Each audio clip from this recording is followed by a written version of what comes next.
Lucy Parsons, the wife of Albert Parsons, was a great organizer in her own right. In fact, she organized practically up till the day she died when she was 90 in 1942, when she died in a tragic fire. But she formed the Pioneer Age Support Association for the widows, orphans, and family members of the martyrs to help take care of them and to create the monument, in which, after the pardon of 1893, was also dedicated, the pardon by Governor Altgeld because of this unfair trial, this travesty of justice. And so the Pioneer and Aid Support Association continued on with Lucy Parsons being the head of it until she died. The association was there to take care of the monument and to, but it was, as we know, 4 men were hanged. 1 died in prison the night before, and Samuel Fielden went to Colorado to live eventually on somebody's farm. Michael Schwab didn't live real long. He got very sick while he was in prison, and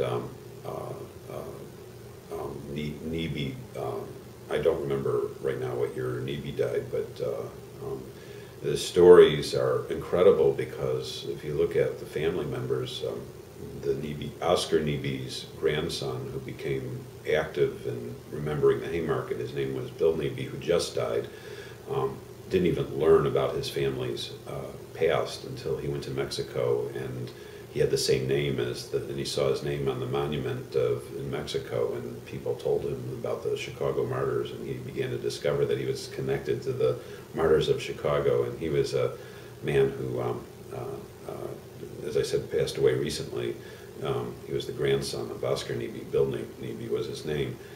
Albert Parsons, the Parsons family, didn't talk about the event either as time went on, because one of the grandnephews came to an event last year and talked about how people in the family didn't even know the story.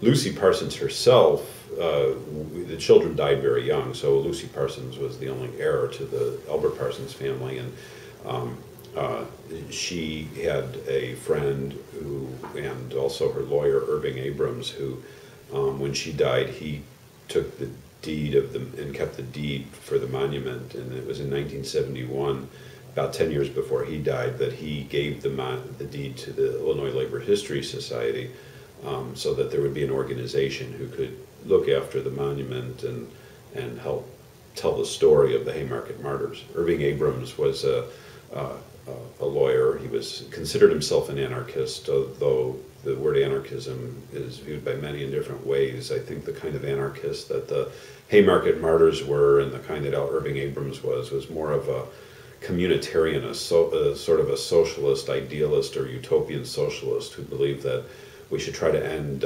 society, that profit should not be made at the expense of what people create, and that there should be a greater sharing of the wealth. And rather than this idea that anarchy is about the destruction of society, it was to create a fair and just society. It wasn't anti-government as much as it was pro fair and equitable system. I mean, that's why the anarchists who were hanged, I don't know that they all called themselves anarchists, but a couple of them did, sang the La Marseillaise because of the French Revolution and what it stood for. The story continues today because it is in how powerful the story is seen by the struggle just to retell the history and to get recognition of the workers at Haymarket Square in Chicago, and a recent event over the last 5 years to get a park named after Lucy Parsons. Part of the struggle was that this historical adversarial relationship between the police and those who celebrated the martyrs continued into generation after generation, and so the police and the city therefore always opposed a monument for workers. And when the Labor History Society formed in 1969, it was then known as the Haymarket Workers Memorial Committee, with Studs Terkel, Les O'Rear, Bill Edelman, who recently passed away, Studs Terkel, who recently passed away, and Les O'Rear, who will be 100 years old on May 11th and is still here, founded this society to try to get a monument and to tell the story. And so for easily a 35-year period, this went on, and eventually there was an agreement reached by different committee people, the City of Chicago and the Fraternal Order of Police and the departments of representing the city and various other civic groups, to create a monument that could tell the story but not be in any way seen as partial or offensive. And in fact, it's a beautiful statue, and the Labor History Society works with the city every year to have a plaque dedicated from international labor groups and other labor federations. And this year, the Illinois Labor History Society is dedicating a plaque in honor of the 125th anniversary, as well as our raising the money to restore the monument in Forest Park where the martyrs are buried, which I always call the Statue of Liberty to workers around the world, and is the probably most important labor site in the entire world, since it is the monument that of the martyrs that created the idea of May Day and International Labor Day. So the story continues to be told. It continues to be one that is powerful in many ways, because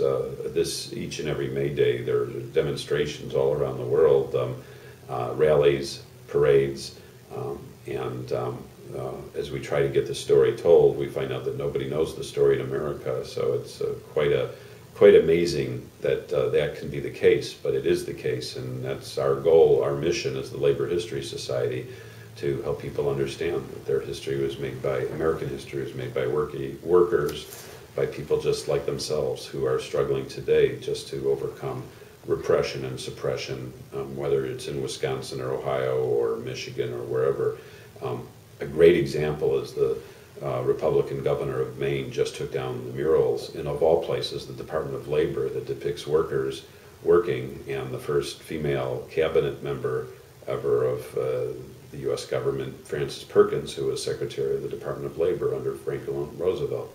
And so why do they take the murals down? They take it down to suppress history, because he said it wasn't pro-business enough, and this is a new world and we must be more pro-business. It was too pro-labor.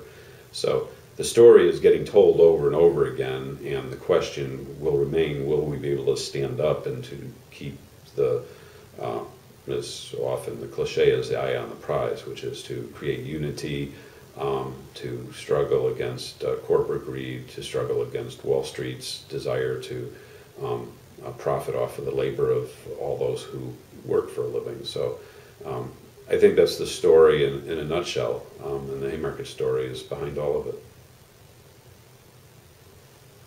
Okay.